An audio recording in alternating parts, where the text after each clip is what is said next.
The Super Bowl has been set, and now we are going to know who's in charge of the Jets. Yep. They introduced the men in charge of the team's future. Today, out at Florham Park, new general manager Darren Mougey and head coach Aaron Glenn met the media for the first time since being named to the top jobs. Our sports team is out there. We start with Otis Livingston, who spoke with both men about getting Gangrene back on track. Oh.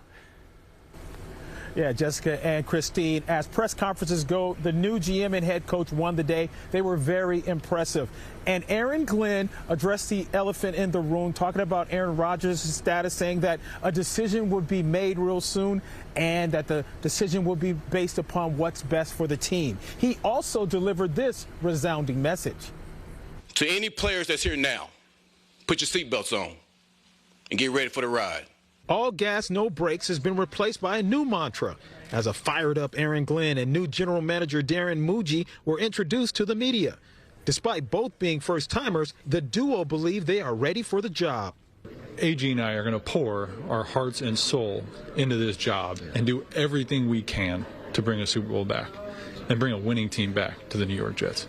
For Glenn, it is indeed a homecoming back to the team that drafted him in 1994 and he would later scout for. There was no doubt where he wanted to get his first head coaching job. Listen, I want this job. I interviewed for a number of them, but I wanted this job because I didn't want to leave the building without shaking Woody's hand and make sure we had a contract. So I'm just telling you now, everything else was really out of it. It was all about the Jets, and it's been that way from the beginning. Aaron Glenn already knows the pressures of playing here in New York, performing on the biggest of stages in front of one of the most passionate fan bases in the league. It's nothing better than winning in New York. Nothing better. No better place I would rather be. So coming here and winning here, and we have a chance to capture this city, looking forward to it. And what would Bart Scott say? Can't wait. Can't wait.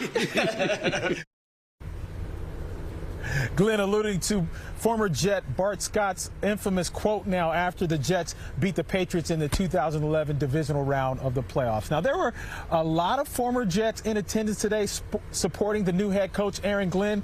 Joining me now is the newest member of our CBS New York sports team, Krystle, Rich, with that side of the story.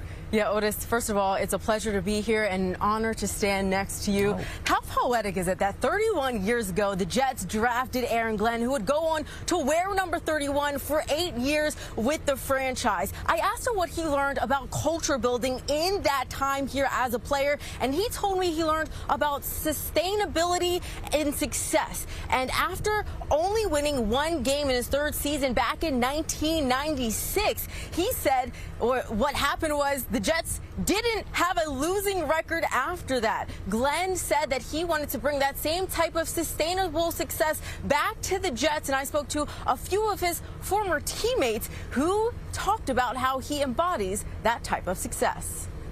I was here when Bill Parcells came and how that turnaround came about, and, you know, just holding each person accountable. That's AG. He's going to hold you accountable to do your responsibility. And doing your responsibility, that's going to bring the sustained success. What are Jets fans getting in this head coach in terms of someone who is able to bring a sustained success?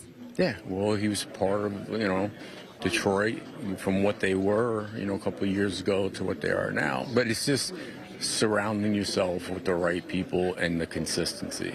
You know, we've gone from coach to GM, you know. Some of them are, you know, like forced marriages. You know, you can tell, you know, watching them speak today, like finishing each other's sentences. Otis, you may remember that AFC title game back in 1998. Aaron Glenn said he wants to get that one back.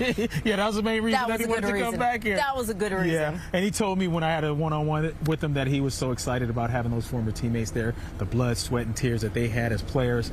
It meant a lot for them to be here today. They're very excited to support their guy. All right. Welcome aboard, Krystle. Thank you. Thank you for having me. Yeah, looking forward to working with you. That's a story from out here at One Jets Drive, where the Jets hire their new or introduce their new head coach and GM. I have much more coming up at 6 o'clock, but for now, reporting back to you guys in the studio. All right, we love it, Otis. New chapter ahead. Thank you.